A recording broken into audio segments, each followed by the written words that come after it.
Well, new reports are making the rounds about Tom Holland's return as Spider-Man, and they are massive. Not only has he signed a new deal, but there are reports he will be the front and center character in a major Marvel event. Let's break it all down.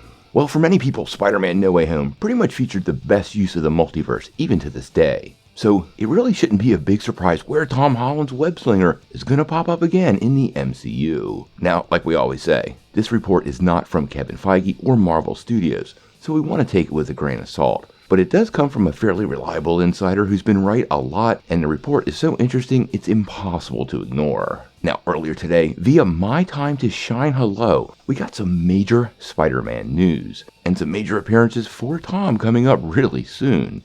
So this report comes in 3 parts, so let's start off with the first. Coming right out of the gate, apparently Tom Holland has indeed signed a new deal to be Spider-Man. But the curious part about this is apparently that was done in secret. This could suggest some surprise plans for the web-slinger moving forward, but based on the rest of the reports, well, it appears they're not hiding a lot of details, so I'm not really sure what to make of that. The details of Tom Holland's deal are also being kept under wrap, but we are hearing it is a major big deal and for a lot of money. Remember, Robert Downey Jr. was squeezing about $25 million per film out of Marvel, and I suspect Holland is probably getting something very similar.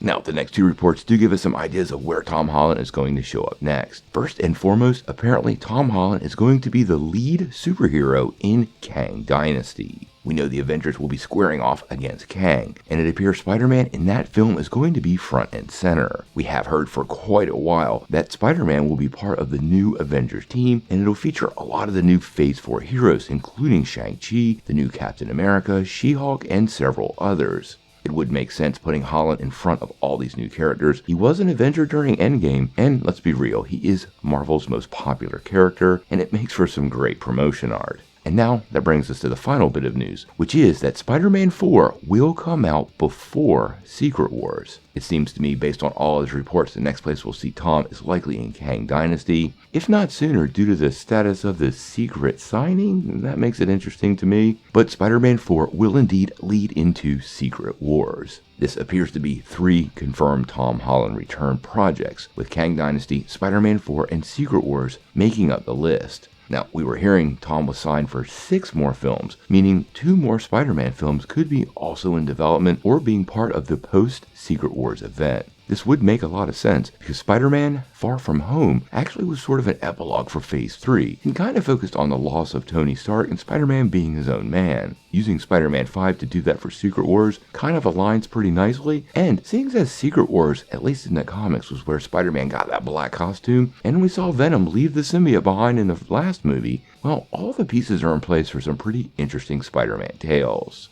Now, for me personally, one thing I am concerned about is I really want the future of Spider-Man to kind of be grounded, and I'm not really sure how you can have a Spider-Man 4 that's very street level and grounded, all while crammed between Kang Dynasty and Secret Wars. As many of you know, Kevin Feige has talked a lot about those street-level heroes, with Daredevil being one of the biggest ones, but both Daredevil and Spider-Man are set to lead those heroes in the MCU on the streets of New York. Now, whether those plans come to fruition post-Secret Wars, we're going to have to wait and see. Secret Wars does give Marvel a lot of opportunities to introduce and reintroduce lots of characters. So I'm kind of thinking the fallout from Secret Wars will indeed give us a new Marvel universe, very akin to the one we're seeing now, but distinctly different, a new world almost, with many new heroes, faces, and team-ups we didn't have before. Using Spider-Man 5 to kick that off would make a lot of sense, and all these pieces are at least on the board and do seem to fit together.